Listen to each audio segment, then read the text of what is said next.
Meus queridos, imaginem um sistema perfeito, um código sem falhas, onde cada célula do seu ser ressoava com a harmonia da eternidade. Não havia rugas, não havia dor, não havia o conceito de fim. O homem e a mulher caminhavam na brisa do dia, e o fôlego que eles respiravam era o próprio hálito do Criador em fluxo contínuo. Mas de repente algo aconteceu. Uma escolha foi feita fora da frequência da vida. E no instante em que a criatura decidiu que poderia ser sua própria fonte de vida, o vírus da finitude foi instalado. Queridos, a morte não foi uma criação de Deus. A morte é a ausência dele. Foi como se uma lâmpada fosse desconectada da tomada. A luz não vai para algum outro lugar. Ela simplesmente se apaga porque a fonte foi cortada.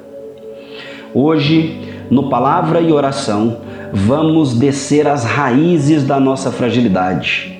Vamos entender o que realmente aconteceu no DNA da humanidade e o porquê a morte é um intruso que Jesus veio não apenas para explicá-la, mas para aniquilá-la. A morte não é um destino natural, é uma interrupção ilegal da vida. Você não foi feito para morrer, e é por isso que o seu coração chora diante da perda. Ele ainda se lembra da eternidade. Querido irmão, querida irmã, sejam bem-vindos ao segundo capítulo da nossa jornada épica. Se você sentiu o impacto do primeiro episódio, prepare o seu espírito para o que vamos desvendar hoje. O canal Palavra e Oração se compromete com a máxima excelência teológica para te preparar para os tempos que virão. Hoje vamos tratar do tema que a humanidade mais tenta esconder: a nossa mortalidade. Mas não faremos isso com medo, faremos isso com a autoridade de quem conhece o Redentor. Fique conosco até o final, pois revelaremos como a quebra da conexão original abriu caminho para o maior plano de resgate que todo o universo já testemunhou. Queridos, e nesse momento eu convido vocês a lerem junto comigo o livro de Gênesis no capítulo 2, no verso 17, onde a palavra santa de Deus nos diz: "Mas da árvore do conhecimento do bem e do mal, dela não comerás, porque no dia em que dela comeres, certamente morrerás." Amados, no original hebraico, a expressão utilizada aqui é mot tamut, que significa morrendo ou morrerás. E aqui Deus não estava ameaçando o homem com um castigo arbitrário. Ele estava descrevendo uma consequência biológica e espiritual. Se você se afasta da única fonte de vida, o resultado é a cessação da existência. A morte é o silêncio do fôlego que volta a Deus. E entender isso é algo libertador. A morte não é um estado de consciência em outro lugar, mas a morte é a pausa profunda de quem aguarda o despertar do Criador. Em 1 Coríntios, no capítulo 15, no verso 26, a Bíblia chama a morte de o último inimigo. Note que ela nunca é apresentada como uma amiga ou uma libertadora da alma. Se assim fosse, se a alma fosse imortal por si mesma, a morte não seria um inimigo, mas seria um portal.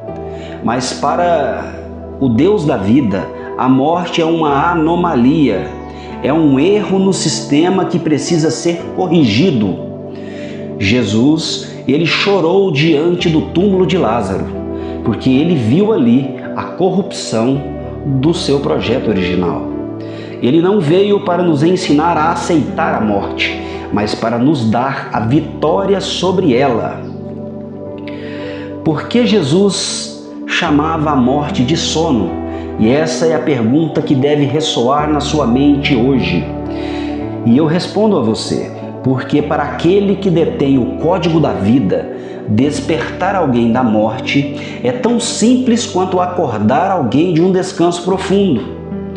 No vírus da finitude, o corpo volta ao pó e o fôlego está guardado com Deus. Você não está perdido no vazio, mas você está preservado na memória daquele que te formou. A imortalidade foi perdida, mas a promessa da restauração foi assinada com o sangue de Jesus. Amados irmãos e irmãs, nós vivemos em uma cultura que idolatra o corpo, mas esquece da alma. Tentamos esconder as marcas do tempo com cosméticos e até mesmo procedimentos cirúrgicos, enquanto o nosso espírito definha por falta de conexão com a fonte da vida. O vírus da finitude está em todos nós, mas a pergunta é: onde está a sua esperança? Na sua própria força, que falha, ou naquele que disse: eu sou a ressurreição e a vida? A aceitação da nossa fragilidade é o primeiro passo para recebermos a força eterna de Jesus Cristo. Nesse momento, eu convido você a fechar os seus olhos e a orar junto comigo. Vamos juntos falar com nosso Deus. Oremos.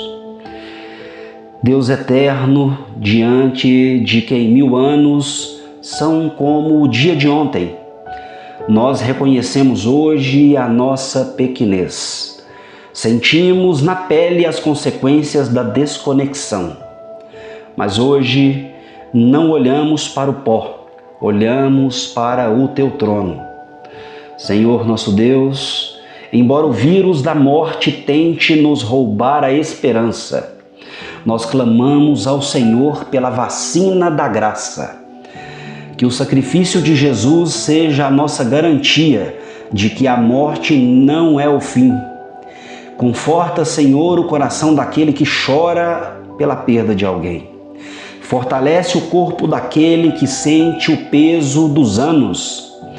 Que possamos viver cada dia com a certeza de que a nossa identidade está selada em Ti, Senhor, aguardando o glorioso dia em que o fôlego da eternidade soprará novamente sobre nós.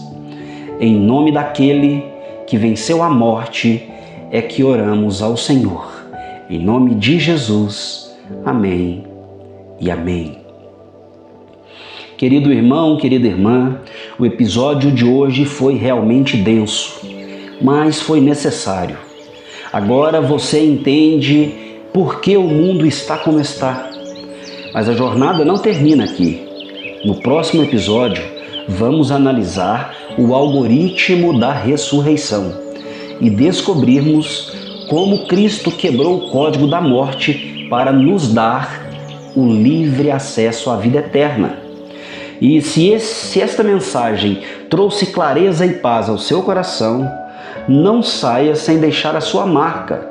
Curta esse vídeo, pois isso ajuda o algoritmo a levar vida a quem está nas sombras.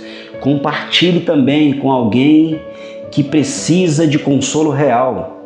E se você ainda não faz parte da nossa elite de sentinelas, inscreva-se agora no canal Palavra e Oração. Juntos seremos o maior canal de esperança do mundo. Até o próximo episódio de O Código da Imortalidade. Que Deus os abençoe, em nome de Jesus.